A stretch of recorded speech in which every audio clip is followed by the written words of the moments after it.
welcome to the show. I'm so excited that you're here. Thank you so much. I'm excited to be here. Me too. And congrats on becoming a homeowner. We were just discussing this before recording that you recently moved from San Juan, Puerto Rico to Florida, and you became a homeowner. So congratulations. How does it feel? Thank you. I appreciate that. It's no easy feat nowadays, right? Everybody talks about how hard it is to find the property and, be able to be a first-time homeowner as a millennial. So I don't take it for granted. It feels really wonderful. I can finally put up all of these souvenirs I have and paintings that I have from around the world. So it's really nice. It's a blessing. Yeah, congrats. And I can relate to that as well because as I was telling you just before we started recording, I recently moved to a new place too, and I got this apartment in the city of Chicago, and same, like putting all your things and like all the souvenirs from around the world. It just feels so special. I'm joining you in that feeling of setting up your home. It's really exciting. I loved your story for Huffington Post called "I Gave Up Dating to Travel the World and It Changed My Life." And honestly, that story resonated with me so much for a lot of different reasons. One of the reasons being, and you touch upon this in the story, and we're going to link to it in the show notes for our listeners, but you talk in the story how dating on the apps has been such a hard experience for you, and it's only gotten worse since you published that story. And it's been the same for me, dating on the apps, very difficult. But adding to that a layer of complexity is dating while traveling and dating while maintaining this super busy lifestyle that we have when we travel all the time. So absolutely resonated with it and can't wait to get into this topic. But I want to know first, what do you love about the story yourself? Yeah, so when I was thinking about a story that really resonated with me, I've had the privilege of telling the stories of so many other people, but this is one of the few times where I actually sat down and told my own story. And it has been now, more than 5 years since I set out to take that challenge, and my life has completely changed, and it hasn't gone back, right? I have left a career in law, and this is what I do full time now. So it was really great to see that piece and how many women were impacted by it, and how I was started down this path that has now led to a book deal about that experience. Just sharing that general message that it's okay to make the most out of every stage in your life, even if that stage is a stage where it's just you at that moment in time, but that you can find things that make you happy. And for me, and for a lot of people, for you, for many people on these dating apps, travel is one of those things that makes people happy, right? It's one of those things that everybody loves. And so I've been lucky enough to be able to turn it into a career. I love that piece because it's really what helped kick all this off. And for me to see that this was a story that did resonate with so many women. Yeah, it's almost like the origin point, right, of this evolution that you're talking about. So I wonder, you mentioned, that the story resonated with so many women, and the message that I particularly loved was how you said you don't have to wait for someone to walk into your life for you to do something amazing with your life. And just to set the scene for our listeners, the challenge that you mentioned, that you talk about in the story, is that you were on the dating apps, and after so many disappointing experiences, you were like, you know what, I'm just going to focus on something else. And that something else for you was going to 20 different trips in 41 different cities in 11 countries in a matter of a year, while being a full-time lawyer, which is super impressive. So I just loved that particular message, like, don't wait, just go ahead and do this, And I could relate with that as well, because before I became a travel journalist, I also was already obsessed with travel and also had a full-time job. And so I was taking any opportunity I could to go on a weekend and go do like a 3-day trip to Dubai. You mentioned doing a 3-day jaunt to Aruba and other places as well.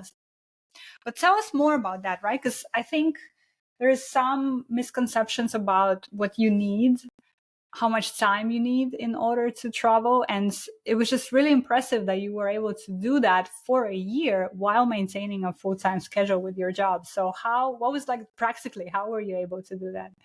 Yeah. So I think that as women, we naturally plan, right? And we naturally can spend hours doing one thing. And so for me, it was a matter of switching those hours of obsessively swiping and trying to find somebody for, learning about Google Flights, learning about travel hacking, learning about credit cards, learning about budget airlines, just learning. I went to the library and took out every book that was possible on affordable flights, budget flights. I was learning how Wow. can I get to these places, and that took up all of my time in a very productive way, in a way that I felt was actually giving back to me in a way I enjoyed. And I didn't set out to do that many trips. I just wanted to do one trip every single month, in the same way that some people expand their birthday celebrations and they say, we're going to go for a whole week or we're going to go for a whole month. I had never done that. And so I thought, for my 30th birthday, I can celebrate with me and do something every month. I don't know yet what that is, right? I know that there are things I would love to do, but even if it's something like just staying in my home state, right? I was able to go and take a trip to Epcot during the Food and Wine Festival, and I was VIP at the Chew, a taping of a show on ABC, and they kept giving us food to sample on the TV, and it was really lovely. And so that was something I consider a trip, even though it was only a day. Technically, the experience was just in the morning during the taping, but that got me out of my daily bubble and made a memory, a core memory, doing something fun, doing something different. And that was the whole point of that year. And I think so many times we think that there will be time. We think we can do this later. It's why people live 2 blocks from the beach and never go to the beach, because they think, oh, the beach is so close, I'll just go another time, or I'll do this later. And then before you know it, time passes. And I was very aware that my 20s were almost gone. And so pretty much anything that stood in the way of that was not going to compare to the fact that this time is ending, period. No matter what, it's moving forward. There's no stopping this wheel. Like, we're just going with it. So what can we fit in to make the 20s memorable? And so that's where I took, sick days. I took a sick day to go on the Albuquerque hot air balloon fiesta, and I called out sick as I was on my way up a hot air balloon. And, is that something that I would do all the time? No. Was this a special exception? Yes. And so I don't regret the measures that I took, and I did go a little bit, crazy, almost double the original goal. And towards the end, I did get, like, I'm sleep deprived, I'm overbooked, like I'm, a bunch of different things. And so it wasn't an easy year, and I don't know that it was something I could replicate every year, but now that I do travel full time, I find myself taking, 2 to 3 trips every single month. And it is tiring. It's a lot. Yeah. Even if I think people look at it like a dream job, not realizing that it's still a job and that there's still, work that needs to be done at these places. So it was a crazy experience, and I have no regrets. And I hope to be able to continue to say that about things in my life. That is just such a beautiful way to put it. Have you ever heard of that thing? I think it's attributed to Jeff Bezos, the regret minimization framework. When he's faced with a decision in his life, he puts it through that lens of, am I going to regret this later or not? And so it sounds like this is also a bit of an approach that you're adopting. Like, you don't want to regret a lot of the paths that you're choosing in life. And I think that's just so beautiful. And for you, right, like you said, this trip, or like this big project that you had, this 1 year project, it puts you on the path that you're on today, and sounds like it opened so many doors for you, so many doors that you didn't even know that were available or that existed at the time. I find that that happens when you commit to something big and you see it through, even if it's scary, even if it's unknown, but you know, you commit to it, and then wow, things just start happening out of nowhere. Well, I mean, not out of nowhere. Obviously, you've worked a lot into it and you put a lot of effort into it, but in the sense that having a book deal, having that first initial article lead to a book deal, having the TED Talks that you've done that we're gonna get into as well, and all these other opportunities, they all came from the fact that you've committed to something for a considerable amount of time to begin with, right? Yeah, and it's a commitment that has to be remade daily. Mm, I think that I love people that. assume that, it's a one-time thing and you've committed, you're an entrepreneur. I've been doing this full time now for 5 years, and Mm-hmm. I still feel shaky. I think we all Mm-hmm. do as Yeah, entrepreneurs. As you get a team, as you have bigger deals, you feel more pressure to perform and do better and yeah. improve your skills and keep up, and, more competition, and there's so much happening. And so it's a constant daily recommitment Mm, to wanting this mm, and to wanting to pursue it, because you know that this is what you're meant to be doing. I know that things are going to evolve. How we're projecting our stories now may be completely different. Even yeah, Amazon, Kindle books were not a thing, however many yeah, years ago. So I yeah, don't know how it's going to evolve, but I know that at my core, I'm a storyteller, and I know that you feel the same. And yes, I'm privileged to be able to tell those stories, whether it's through writing, through video storytelling, through photography, through whatever comes next. And I hope to stay relevant in that way so that I can always keep telling those stories for a long time to come. yeah. I love that so much, Jen. You know, for me, I recently arrived at a new place of understanding who I am at my core, meaning that I always knew I'm a storyteller, but actually a lot of my identity was tied up around the fact that I'm a writer or I'm a photographer or I'm a journalist. And recently I've been going through a transition where I really understood deeply that I'm a storyteller first at my core, and then how you tell a story almost becomes secondary, right? Because the medium might change. That's one of the reasons why I'm getting into video now and filmmaking, and one of the reasons why I'm in this apartment in Chicago, to be closer to my new school, filmmaking school, because I realized that the medium is secondary. The first priority is that I want to continue telling stories, like you said, and so yeah, that's totally resonating with me. And what you said about the misconceptions of it too, right? Like we talk about this a lot on the show, that it seems so glamorous, but honestly, for me, this past 2 years since travel has picked up after COVID, have been so difficult. Just balance wise, like traveling so much, and going back to where we started with relationships, impossible to start new relationships when you're never here to date someone or get to know someone, in any meaningful way. And so I'm actually very excited about this new phase in my life where I'm not I my last trip was in July. It's been now 3 months, which is very uncharacteristic for me that I haven't gone anywhere. And I'm excited. And by the way, I started dating somebody immediately, almost immediately, as soon as I stopped traveling. It's like, whoop, That's amazing. you know?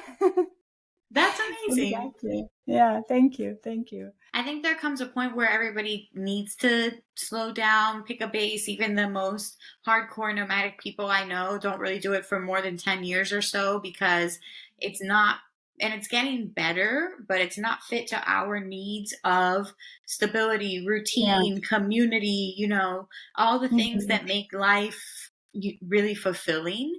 Hmm. And so that's part of why I bought a place, to have all those same things, and knowing that the more that I was without roots, the more that I felt like I can't build anything solid because I don't have a good foundation. I'm just Mhm. floating all over the place. And, for some people it works. Some people decide it's not the life for them and they completely opt out of doing travel, content creation, digital nomad work, anything like that. Because I know people that have gone the extreme, lived abroad for a year, and they were like, this is the opposite of what I want. I actually want and crave that stability. I think it's finding the sweet spot because I Mhm. do still really love travel. And so I think you always have to go back to what your why is and what you're Mhm. doing. And so if you are better suited for being a realtor and selling houses, and travel is something that you'd like to do, twice a year with your family on vacation, and you want to do it in a relaxing way, where you don't have a crazy schedule or anything like that, that's Yeah. great. That's the majority of people. And if you're somebody that feels like you want to make travel your profession, where you do kind of have a crazy schedule and you have people that are waiting to meet you, and you can't just be sick or sleep in or miss activities because now you've missed, people's stories that were Mhm. waiting for you to share with you the best of what they had to offer, and you can't disappoint them. Like, it's one thing, I know you think, corporate boards, tourism boards, whatever, but you're actually talking about local people, local, owners, business owners, store owners, restaurant owners. And so, like, I've been delayed on press trips that are back to back to back to back. And I've gotten to one restaurant like maybe 10 minutes before they close, and I saw that they had that table reserved for me the whole night. So the whole night they had Wow. been turning away customers from that table. Like, imagine if I didn't make it. And thankfully, I was able to get them good coverage. I was able, to make it worthwhile. And I just remember being so thankful that I made it on that crazy itinerary, even though things were running super late, even though I was rushing to get there, because I feel that responsibility. And so if you're Mhm. somebody that's you're okay with that and you want that to be your job, Mhm. excellent. I think that there are many ways to pursue that. And I don't think there's anything wrong also with being a relaxed traveler, somebody who just wants to go and see the tourist sites and hang out on the beach. Like, I don't think there's any shame in that. Life is really Yeah. stressful. And the point of traveling for most people is to escape their everyday life, right? Yeah, absolutely. And I think it comes down to self-knowledge is what you're talking about, right? Knowing what works for you. And the best way to do that would be just by going through it, because like you said, sometimes we go through with something and realize that, oh, this is actually not for me, or this is not as fabulous and as fancy as I imagined. It's actually hard work, and I much rather just travel with my family twice a year. I totally agree. And what you're saying about this orientation on selling stories about people that you meet in those locations, it's a big responsibility, isn't it? I always feel that, when I'm on a press trip and I meet somebody and just like handling their story with the utmost care, that is a big responsibility to do that story justice. So it requires a certain kind of orientation as well. And not everyone is oriented in that way, I would say, as a storyteller. Yeah, you have to be on. Like, when you show up, you have to be aware of what's happening, participating, smiling, doing all of Mhm. the things in a very active way, because you're recording that and they're depending on you to Mhm. amplify what they have to Mhm. offer. And so it is a big responsibility. And it's one that I think can really make a tangible difference in these small businesses. So that restaurant that I did make it to, that video for them got nearly a 500,000 views in Mhm. like 2 weeks. And so they had people that were driving across state lines to get there to eat with them. They said that they had, never seen that kind of traffic before. They got record Amazing. tips. And so the work that we do matters, and it's part of that broader ecosystem of, you know, helping small businesses, tourism, marketing, like all of that blends together. And it is a privilege to be able to do that in this new way that really wasn't a thing when we were growing up. Like, a travel journalist, yes, who works for a magazine as a staff writer, but this whole freelance life and a blogger and content creators, all of this is new territory. And it's kind of Mhm. exciting to be on the forefront of that. Well, I'm glad that you brought us here into this topic, because this was something that I was really excited to talk to you about, because you're actually much more proficient in this than I am. And we have this conversation a lot with people in our community, like a difference between being a journalist, travel journalist, versus being a travel content creator. I want to I want to hear how you think about this in your own life and career, because I know you do both, and do both very well. You work with publications like Huffington Post, like Afar Photos, and many others, and you also have a very successful platform yourself. By the way, for our listeners, how Jen and I know each other. Well, actually, I think we've known each other in this travel media space for a while, but I actually came to one of Jen's workshop at a Women in Travel Summit in Puerto Rico, and she gave a really wonderful presentation on TikTok and storytelling on the platform of TikTok, which I absolutely loved. So Jen has a very successful platform a platform on TikTok, and she's doing both. Basically, she's working with publications, but she's also doing these stories on her platform. So how do you think about this? Like, do you see them as two sides of the same coin, or do you approach them differently? I'm just really curious, how do you combine those areas of storytelling? Yeah, it's not easy, especially because once you're in one category, it's hard to get out and go into Mm. another. And so, like, for instance, with travel journalism, which I'm very, again, grateful to have the bylines that I have, the reach that I have, the opportunities that I've had. And travel journalism can be disappointing sometimes in that you're not paid well for, let's say, a week long plus kind of trip. And plus, Yeah. so even if all your expenses are covered on a press trip, you still have to get to the airport. Maybe you're paying for an Uber or airport parking. You still have to leave tips for the housekeeper. So maybe you're coming into the red with leaving tips for people. And then let's say you're in the negative 100, 200, and then you made 200, 300 on your article. That was like a week's plus worth of work for like $100. So in the business side of things, it's not always great. And that's why I like to leave it as a bonus. And so the Mm. way I work with brands currently, and the way that I feel comfortable moving forward in this capacity, is I'll come out and guarantee deliverables on my own site and channels. Mm. And I can pitch you moving forward as a bonus, but I never guarantee placement, because I've also had issues with getting things placed. And then I cannot control what an editor is or is not going to commission. I don't Yeah. control budgets. I don't control their publishing schedule. I don't control if they just don't like the story. I can pitch it to, 20 plus outlets, and if nobody picks it up, there's nothing I can do about that. But I can Mm-hmm. have content on my own site and channels, and I can tell you exactly the date and time, like down to the second that it's going to be published. I can share with Mm. you all the analytics. I can share with you comments that people have. And so I think that that's more valuable. There are still Mm. a lot of PR agencies that sell themselves to the tourism boards by the bylines that they get for the tourism boards. So Right. earned media is still the quickest way to land press trips. If you can tell them that you have the possibility of a byline in a major media outlet, even if it's just digital and doesn't have print, that's fine. They just want more bylines, because that means they're doing a good job as a PR agency.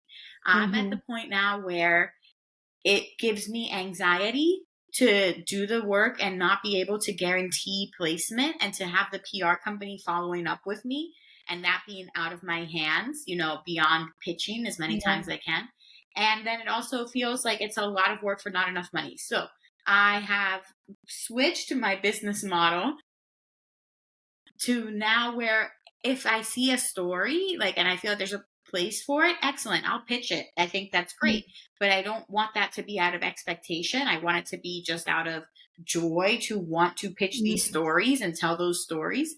And then I want to feel like I'm already covered with brand deals that I've done with destinations where I can put together a package of deliverables, like that video that I did that got 500,000 views for a small tourism board here in the US. And Mhm. so that's something where I can now put together those analytics, share with you all the comments that I have, all how that's, been impactful, put together case studies so that I can land more deals in the future. And so it's meant that I'm cut down on trips, and I've had to turn down trips that are pretty amazing, which Mhm. feels counterintuitive because you feel like, wow, this is a dream destination. I really want to go. I really want this opportunity. And if I keep filling my calendar with these unpaid hosted press trip opportunities, I'm never going to get to the point where I'm making a lot of money for every trip that I'm taking. And for me, if I'm Mhm. going to be taking time to do this work, because it is work, and I know I deliver results, I feel I should be getting paid for it. And it's never going to happen if I keep taking the unpaid. So I've had to turn down some really amazing things. It's been a hard year of testing my Mhm. will, and I'm very happy with the partnerships that I have. I still, maybe normally I would be completely packed from now till the end of the year. I have two more paid press trips from now till the end of the year, and I'm okay with that, Mhm. you know. My God, Jen, preach, preach, preach. I love that. I love that. So many themes that you've talked about here. And I feel like a lot of us in the industry on the journalism side are feeling the same burnout and the same disappointments with how the industry has shifted.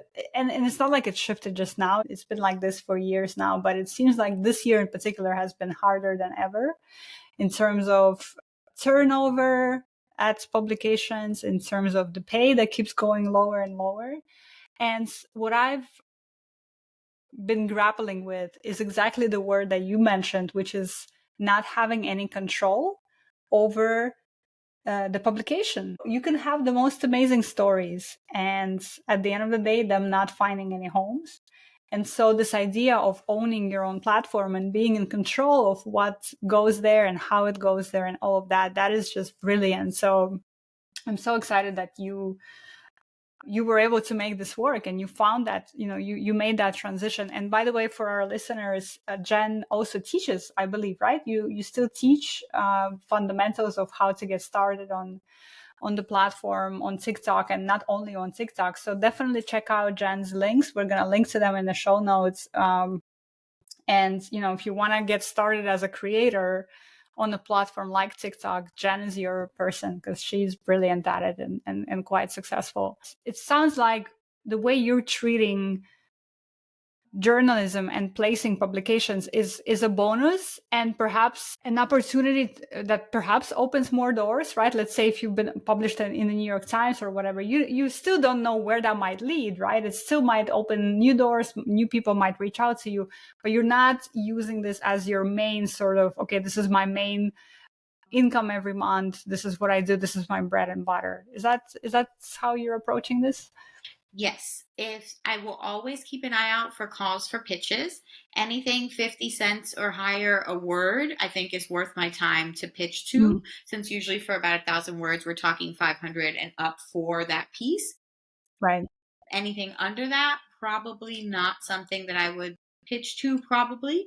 Depends, Mm-hmm. again, if it's a good byline or if I feel like this was a press trip that I took that I feel like I could get them additional footage in, this is just a nice bonus for our partnership, then I'll still Mm-hmm. pitch. Sometimes also as an expert, like I came back from a cruise and I was able to get that cruise immediately featured in a roundup of the best adults only cruises. And that was just an immediate bonus that I sent them, like, hey, I just got back and I was able to contribute your cruise Mm-hmm. line to this article. And so it's always a good bonus. It's always a good way to keep a good rapport with the Yeah. PR agencies.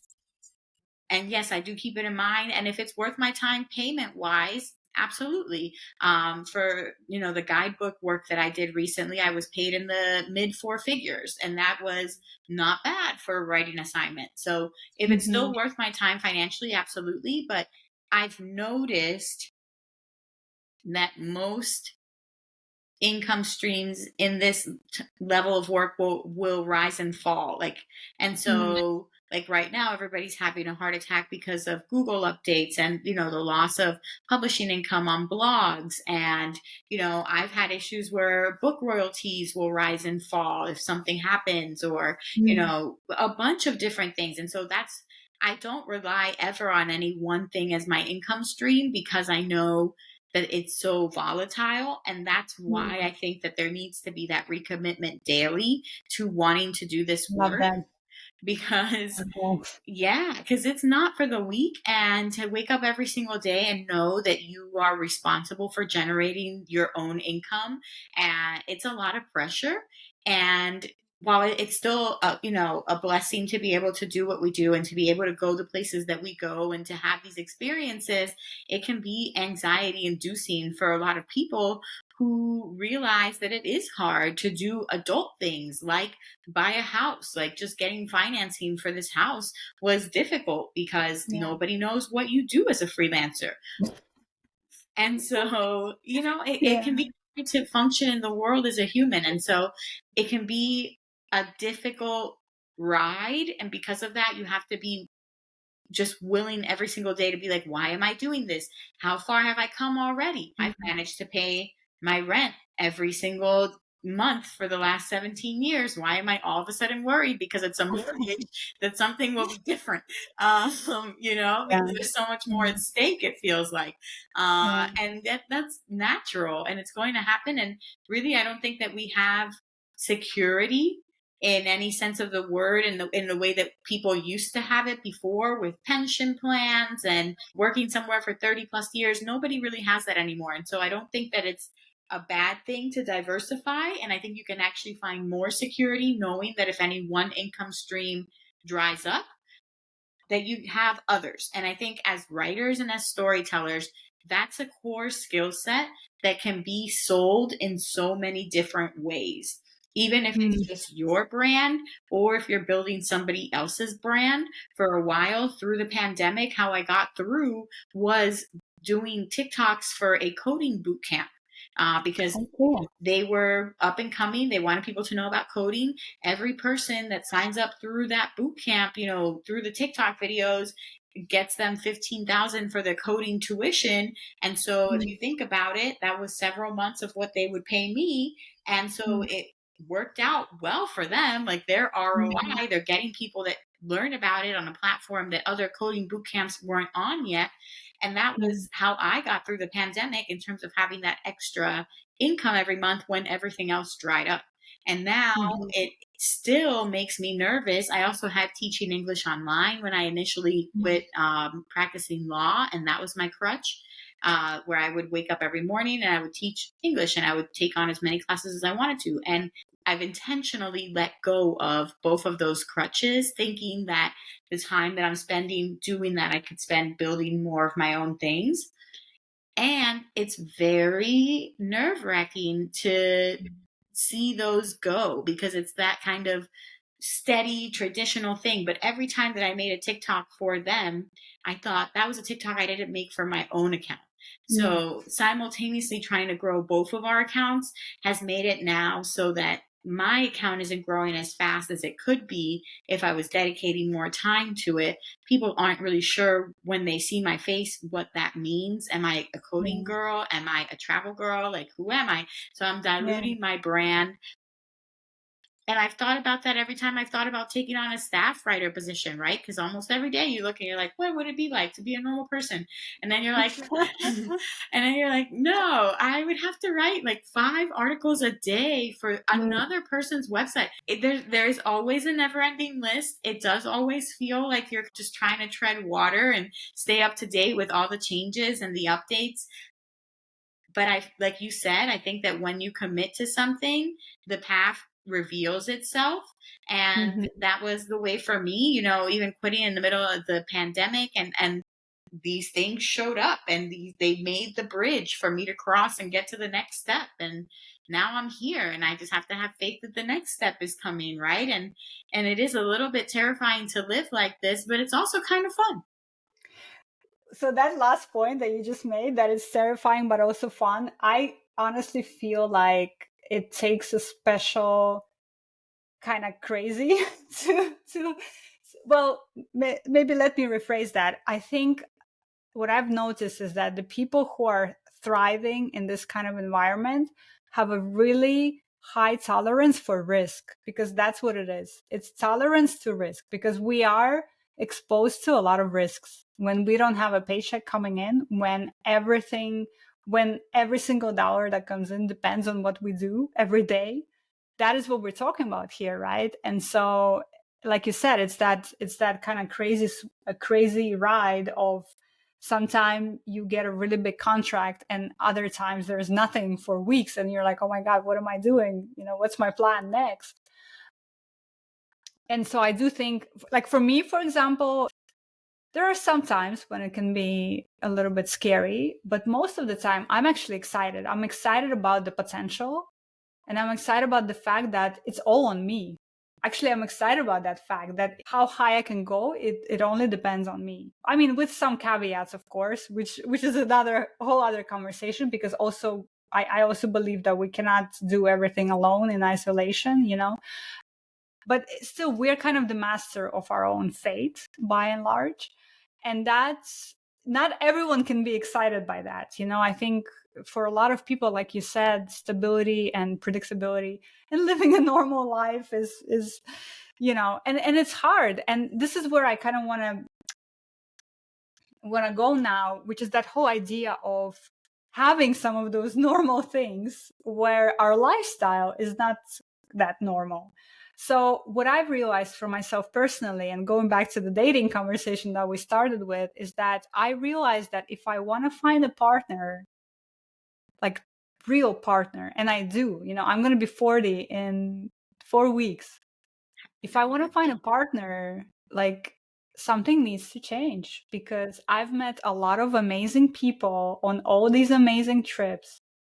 But at the end of the day, we all go our separate ways, and that's it. And then I'm never at home. I'm always somewhere else. And so how do you even build a relationship that way? So that's one of the reasons also why I'm now in school. And like I told you, literally within weeks of me committing to this, I met someone, and, we are now getting to know each other, which is really exciting.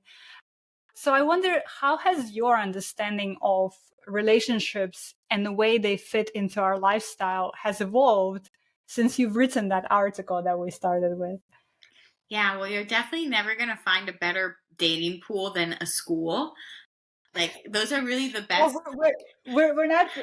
He's not from my school, but you're right. Like that, schools are the best places to meet people. That is very true. Yeah, because you got people that are on the same path as you, usually your same Mm, age, like your peers, mm, So unfortunately, it's much harder when you get out of school to do a lot of things, mhm. even maintain female friendships too, and Yeah. just like be social. I have actually found a couple of different things. I agree with you that it's hard to do relationships when you're abroad because it's one of those that burn quickly and they burn out Mm, fast.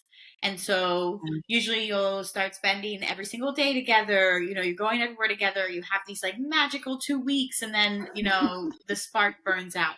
And that happens with a lot of travelers. And it also, that nomadic lifestyle tends to attract the type of men that like to float. Like they want mm, to be untethered. They don't want to yeah. necessarily have a family. They don't want to settle down. They like just going from place to place. And I think for the women, there are some women that are like that. But I think for the women that do still want the traditional, lifelong partner in crime, things like that, that it is hard to find that in the nomadic community, which Mm, tends to bring out a different type of guy. Not all of them are like that, because there's a lot mm, of married nomadic men that, travel with their partners. A lot of times they started after they were married and then they decided to embark on that journey together. mm, But so I do think it's hard to find men who are nomadic that are looking for something serious, that want to settle yeah. down, that want to have children, because it doesn't mesh with the lifestyle. And Mm, I think that it's nice as a woman to understand that it's okay, that you can still prioritize those things and there's nothing wrong with you.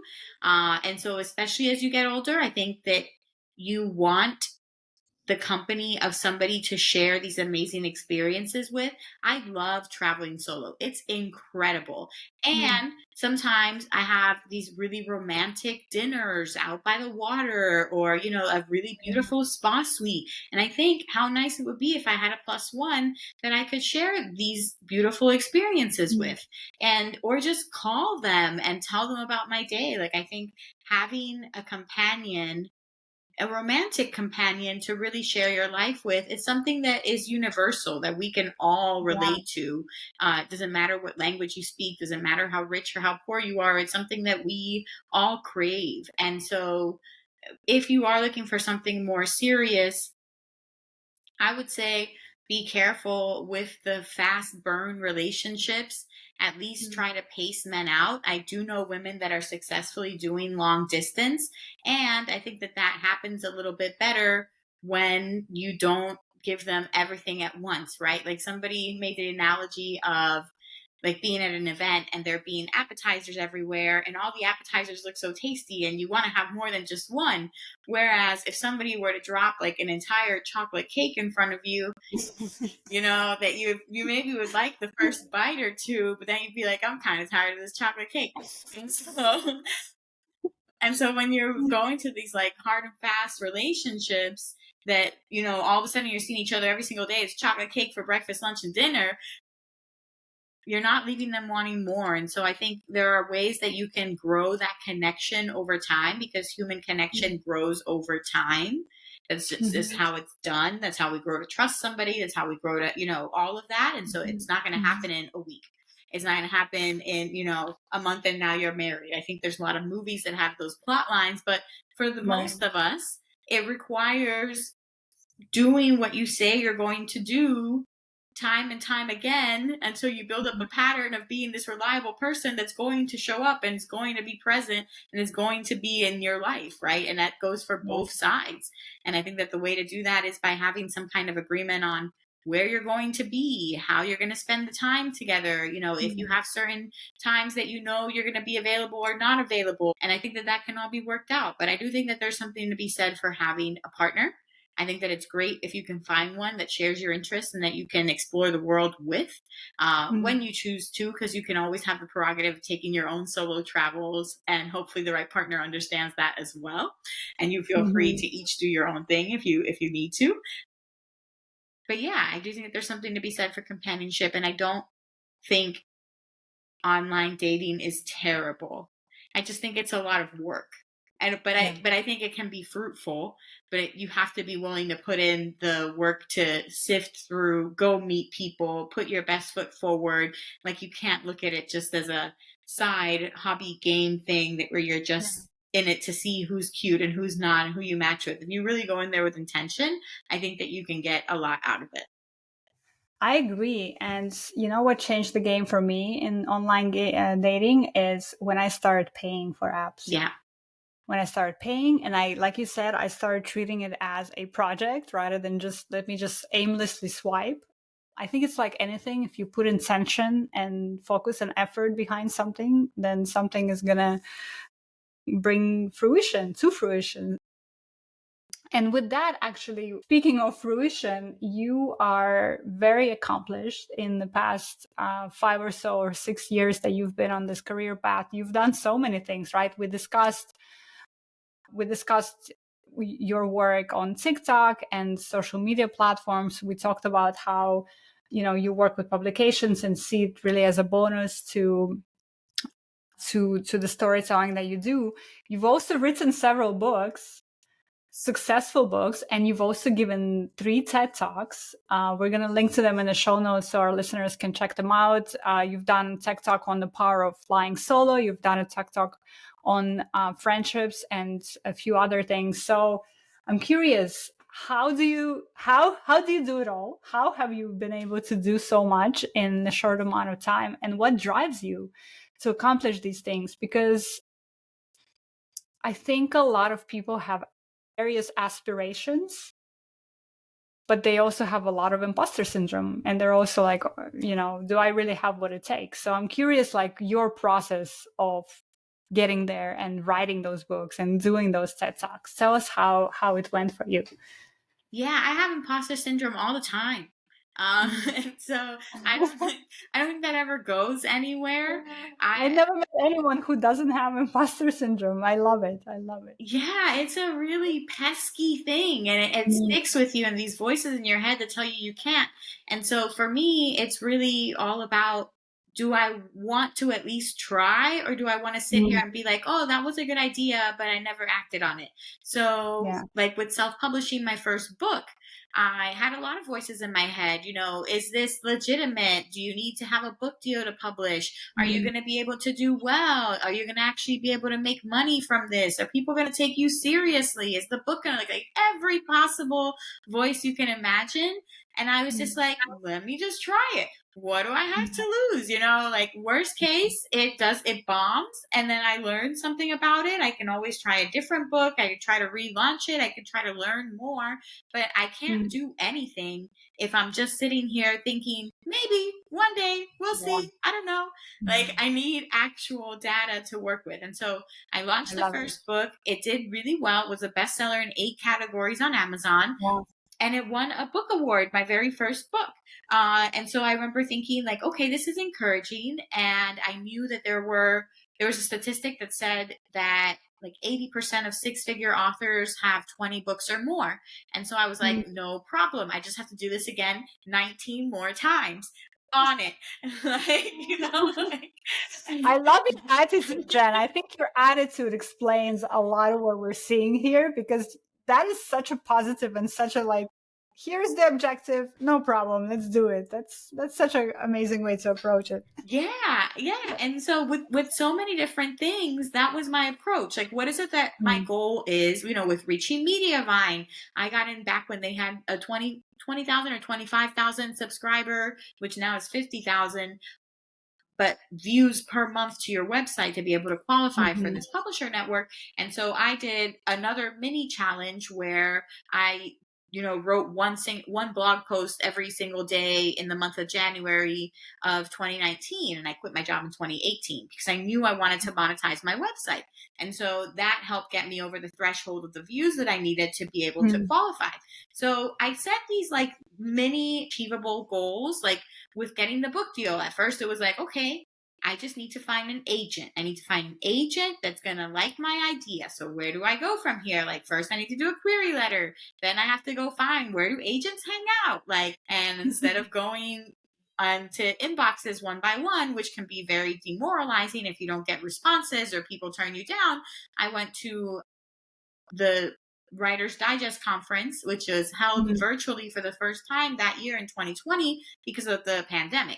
And so I was able to save myself the money on the trip to New York, and I was able to meet virtually with the agents, and I was able to get my Mm. agent through that conference. The conference was in November. I sent her the actual book proposal in like June or July of the next year. It took me a few months because I was Mm. working with a book proposal coach who was like, when you send it doesn't matter. They've already expressed interest. What matters is that what you send is good, because you can't Mm. resend it. So like rather that you Mhm. wait and take 5 months and actually make it something that they can sell, then you Mhm. send them something that's not great, and then you've wasted that opportunity of getting their eyes on something. Everything was just a step. So like, what are we working on right now? Okay, the book proposal. Okay, the book query. Okay, now we're waiting to see if we get a book deal. Like, even now with the book publishing process, it's like, okay, now I've just finished the line edits. Next is going to be the book cover. Like, so I'm just taking it one step at a time. And I try every day to not overwhelm myself with more than three major things that need to get done. I always Mm. prioritize money things. So if it's something Mm. related to me getting paid, a paid campaign, a paid contract, that's going right to the top. So one of these top three money things, I love it. Love it. I have to, right? Like, I can't, even Yeah. if it's easier Yeah. for me to just sit and reply to like 20 people on LinkedIn, if that's not immediately related to my money, that has to fall second, because I only have so many hours in the day. And so three major things that I want to make sure I get accomplished in a day. Today, this podcast interview was one of the things for my day. Yeah. And so, and then I just try to take it day by day. I have a physical calendar that helps me. I like writing things down. I like having pretty stickers. I like like checking things off the list, crossing them Mm. out. Having that helps me feel organized, and also zen to have like a physical book, a big heavy book, an appointment book. Mhm. Mhm. I try to reassess my goals all the time. And if something doesn't work, you keep going, right? Because what's your other choice? Sometimes things work and sometimes they don't. Like sometimes I think a video is going to go viral and it doesn't. Sometimes I think a blog post is going to do really well and it bombs. You know, sometimes I think things Mm. are going to do great and they don't. And so what's my only other choice? Like, publish another TikTok video, write another blog post, like do something else, try to fix what you did on the other one, revisit these books, make different edits, like add it to Mm. the list and just keep going. And it's a never ending list. And you just gotta like pick 3 things every day that you're gonna do from this list and keep moving. And that's Mm. it. Because you keep moving or you stop. Like those are your only choices. And I do think that I can stop and be sustained for a little bit with what I've built so far. But I do think that when you're entrepreneurial with so many changes happening, that you have to keep putting into the things that you're doing. You have to keep revising the books. You have to keep updating the blog posts. You have to keep adding new stuff to your courses. You have to keep pitching new travel articles. So you still have to work to keep these passive income streams going. Yeah. And so I think you need to be prepared to be constantly doing that, even if you want to set it up for yourself where you take a month off and you Yeah. completely do nothing during that month. That's fine.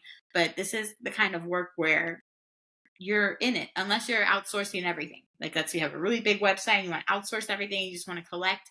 That's fine too. But really, you should be overseeing, checking, monitoring Yeah. things. So, Is that the vision for you, is to create this passive income empire, let's call it, where like there's all these different things that you're in the process of building or you've built already that, like you said earlier, that withstand that volatility that we're talking about here, that if one of them drops, you still have 5 other to lean on? Is that kind of the vision for what you're trying to do?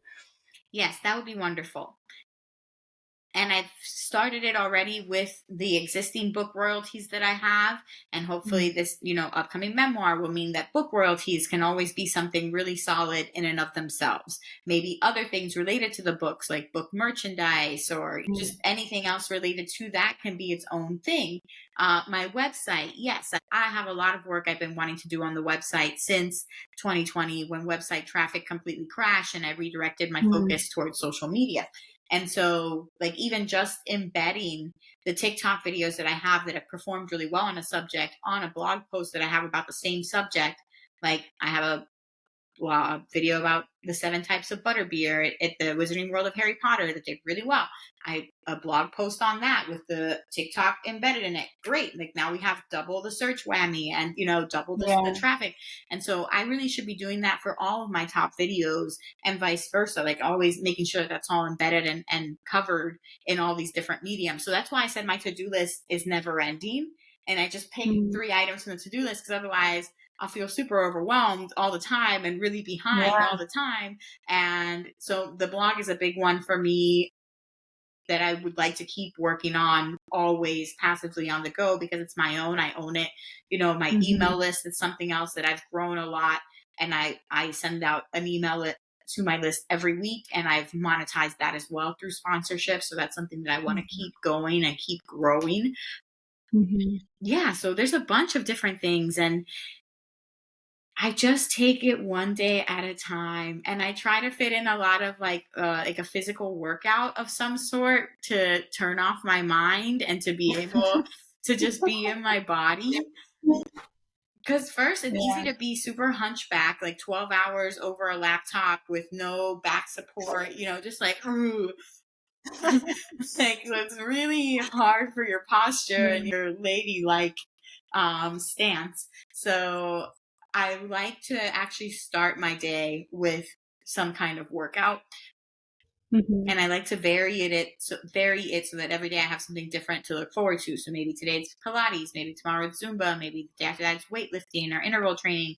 But it's something that gets me out of the house, and I Mhm. feel like I have invested in myself first and foremost, because again, it can feel Mhm. so overwhelming. I worry a lot about people that get into this field and they're new and they don't understand how quickly you can burn out. I think if you don't take the time to do all the basic things that you think don't apply to you, like good nutrition, good sleep, exercise, breathing, like you are going to have a panic attack. And you may or may not end up at the bottom of a mountain in the Czech Republic with a melting ice cream in your hand, thinking, "How did I get here?" Um, What a specific example. I wonder if that has anything to do with your own life. I think we all have those moments. Yes. Oh my goodness. Well, but Jen, I mean, honestly, everything that you've just described, even though, yes, it's a lot of hard work and it's a lot of things that we need to manage and think about. I've just literally in this conversation, I've been inspired by you, because what I find really inspiring about you is that you set a goal and you just work at accomplishing it. There isn't, even though, yes, imposter syndrome, yes, we all have that, but a lot of people that I've come across, they let that imposter syndrome stop them. And you haven't slowed down. Look at all the things that you've accomplished. It's really inspiring. And again, personally, like, I've had aspirations to write a book for a few years at least, because the thing is that the time is going to pass anyway, regardless if you're going to do that action or not. The time is going to pass, so what else is stopping us but our own inactivity and our own inertia, honestly. So it's really inspiring for me to see that you've really laid out all these different visions. This is what I want to do with my website. This is what I do with my social media, etc., etc. And you're working towards it. And you're already seeing a lot of accomplishments. You've seen a lot of accomplishments in the past several years. We're going to link to one of your awesome guides. I believe it's the one where you're showing people how to get free or flight deals, right? The flight deals one. So I recommend everyone to run, not walk, to sign up for Jen's newsletter and to get this guide, because as you already see from our conversation today, Jen has a lot of wisdom on how to accomplish some of these things that are near and dear to a lot of our listeners' hearts, like storytelling, like putting your vision out there, like traveling and gaining more independence in your life. The whole conversation today has been super inspiring, and I'm so glad that that you were able to share some of that with us, Jen. And I want to ask you one last question, which is something that I'm always interested in, which is what is bringing you the most joy in your life right now? Or what are you most looking forward to in your life right now? So, for the first time in many, many years, I am in the same state as my parents. And it's been 17 years since I've been able to do things like go shopping on the weekends with my mom or go to a matinee movie together, So I'm actually getting a lot of joy from family time. They were just here this past weekend helping me set up furniture. I was so grateful that I didn't have to go through the 100 pieces of hardware and be like, this is L and B or whatever. Like, my dad just came with the automatic, tool stuff, and he put it all together. And it just felt so good to have that support system close by, to have them being, an hour away driving, and to spend time together, even if it's something like putting furniture together. Felt like really good memories. And it's something that as my parents get older, I realize that, my time with them is limited. And so I'm really grateful, and I'm getting a lot of joy right now from family time. I love that. That is so beautiful. And I'm so glad you're getting that. I can relate to that 100,000%. Yeah, it's a very special thing when you have that support system and that family next to you. So I'm glad that that's happening for you as well. Where can people learn more about your upcoming book and all the other projects that you have going on? Sure. So the upcoming book is called 12 Trips in 12 Months. It will be on pre-sale early 2024. It's coming out June 4th, 2024. It's current release date. And you can find more updates on my website and on my social media channels, jenonajetplane.com, at Jen on a Jet Plane, across TikTok, Facebook, Instagram, Twitter, now X. So yeah, you can find me on all the socials, and I will be putting up updates about the book there on social as well as the website. Amazing, amazing. And we're going to link to all of these websites that Jen just mentioned in our show notes. So be sure to follow her if you haven't already, and reach out to Jen if you want to learn more about TikTok and how to grow on TikTok. Again, she's doing a wonderful job educating people and doing workshops and classes. She has a wealth of information on this. And thank you, Jen. Thank you for coming today. It was a joy to speak to you, and all the best to you in the book publishing process, and also in setting up your home, your own home in Florida there with your family next to you. Thank you so much for coming. Thank you. Right back at you, Julia. I hope you have a great new chapter in Chicago.